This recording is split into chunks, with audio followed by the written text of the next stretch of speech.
Hey guys, hi, welcome back in my new video. इस वीडियो में हम क्या पढ़ने वाले हैं? हम पढ़ने वाले हैं heating effects of electric current plus electrical power के बारे में। ये लेक्चर बहुत ही छोटा सा होगा, तो चलिए शुरू करते हैं। सबसे पहले हम पढ़ेंगे हीटिंग इफेक्ट्स के बारे में। तो उसमें हम पढ़ने वाले हैं joules law of heating. Joules law of heating. तो जूल ने क्या कहा था? बेसिकली उन्होंने कहा था कि जो हीट एनर्जी होती है वो डायरेक्टली प्रोपोर्शनल होती है आई मतलब करंट के स्क्वायर के। वो होती है heat energy directly proportional resistance के, और हीट एनर्जी होती है डायरेक्टली प्रोपोर्शनल टाइम के। तो इससे हमें क्या समझ आता है कि यदि हम करंट को बढ़ाएंगे तो हीट एनर्जी बढ़ती जाएगी उस सर्किट की, रेजिस्टेंस बढ़ाएंगे तो हीट बढ़ती जाएगी। इसलिए आपने देखा होगा हीटर जैसे मटेरियल्स में हाई रेजिस्टेंस होती है, हाई रेजिस्टेंस डिवाइस होते हैं। तो इन्होंने इसको कंबाइन करके बोला heat energy is directly proportional to I square R T. Okay, और फिर जब और रिसर्च हुई तो सामने आया कि heat energy is equals to I square R T. ये आपको याद रखना है। हम इसका एक बार डेरिवेशन भी देख लेते हैं। बहुत ही सिंपल डेरिवेशन है, यदि आएगा तो 1-2 मार्क्स से ज्यादा का नहीं आएगा। डेरिवेशन तो आपको एक फॉर्मूला तो याद होगा ही कि voltage is equals to potential is equals to work done upon charge. Potential is equals to work done upon charge. अब हम इस चार्ज को यहाँ ले जाते हैं तो हो जाएगा work done is equals to V into Q. अब क्या आपको 9th का कुछ याद आ रहा है कि वर्क डन और एनर्जी इज इंटरचेंजेबल? तो हम वर्क डन की जगह क्या हम हीट एनर्जी लिख सकते हैं? बिल्कुल। तो ये हो जाएगा H से रिप्रेजेंट कर लेते हैं हम। V को हम क्या लिख सकते हैं? IR ओम्स लॉ से। Q को क्या लिख सकते हैं? I current is equal to charge upon time. ये पढ़ा था हमने। Q T को यहाँ ले जाएंगे तो Q हो जाएगा IT। तो यहाँ से हमारा हो जाता है डिराइव I स्क्वायर RT। अब इस फॉर्मूले के कई वेरिएशंस हैं। अगर हम I स्क्वायर की जगह हम V स्क्वायर बाय R रख लें तो ये हो जाएगा V square by R into T. ऐसे ही हम ओम्स लॉ से जितने जितने अलग अलग तरीके से करते जाएंगे तो अलग अलग फॉर्मूले आ जाएंगे। जैसे एक ये हो गया, एक हो गया VIT, ऐसे कई फॉर्मूले आ जाएंगे। ठीक है, होपफुली आपको ये समझ में आ गया होगा। हमारे सिलेबस में बस इतना ही दिया हुआ है।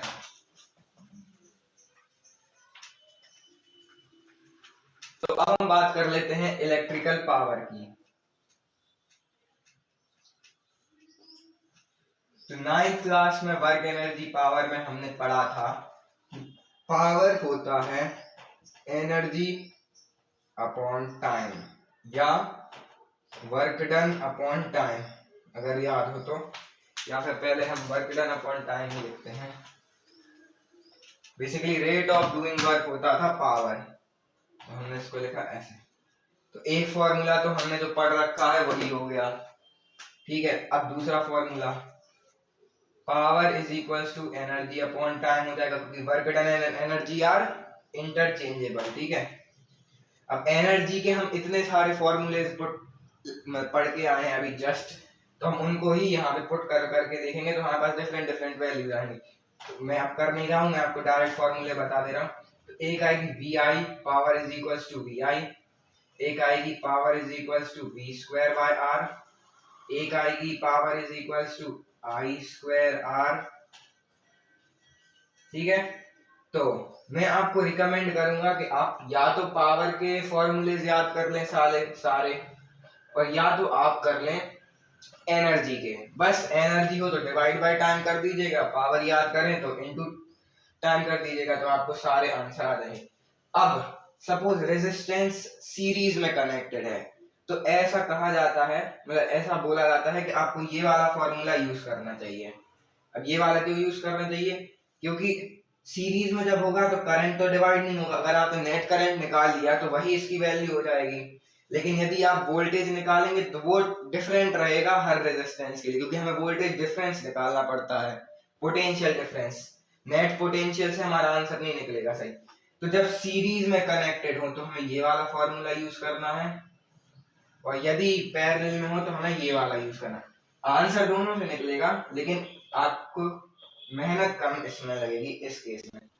तो अब हम बात कर लेते हैं पावर की कुछ यूनिट्स की। हालांकि जो आपने 9th में पढ़ी थी वही सेम यूनिट्स हैं, थोड़ी सी बात कर लेते हैं। तो हम फिर वही फॉर्मूले से निकालने की कोशिश करेंगे। तो power is equals to work done upon time. Work done upon time से हमारा आ जाएगा जूल्स अपॉन सेकंड। तो एक यूनिट तो ये हो गई, इसी को हमने कहा 1 वॉट, इसी को हमने कहा वॉट। ओके, तो फिर वैसे ही सेम क्वेश्चन आएगा कि डिफाइन 1 वॉट ऑफ पावर। ठीक है, तो इसमें हम लिख देंगे सीधे सीधे when 1 joule of work is done per second is known as 1 watt। Okay, अब कुछ और अलग अलग यूनिट्स भी होती हैं। एक होती है हॉर्स पावर, तो ये भी आप याद कर लें, हॉर्स पावर। तो ये होती है 746 वॉट के बराबर, बहुत इंपॉर्टेंट, एक हॉर्स पावर। ठीक है, फिर एक सीधा स्ट्रेट फॉरवर्ड क्वेश्चन आता है 1 किलोवाट आवर का, 1 किलोवाट आवर का।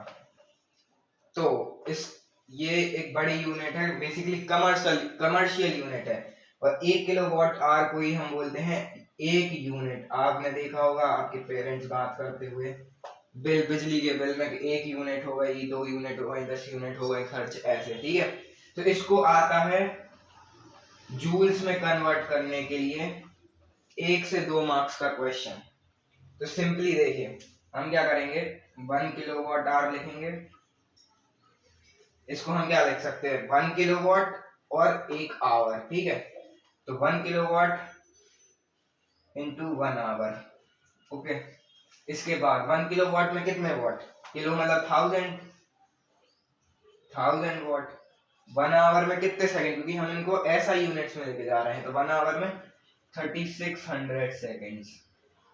ठीक है, तो इससे हमारी वैल्यू निकल के आती है 1.6 into 10 to the power 6, sorry 3.6 into 10 to the power 6 joules. अब ऐसी क्यों आई, क्योंकि वॉट इंटू सेकेंड, यहीं पे हमने पढ़ा ना, वॉट इंटू सेकेंड क्या हो जाएगा, जूल के बराबर हो जाएगा। तो ये, thank you for watching this video, क्योंकि अब हो चुका है हमारा चैप्टर खत्म।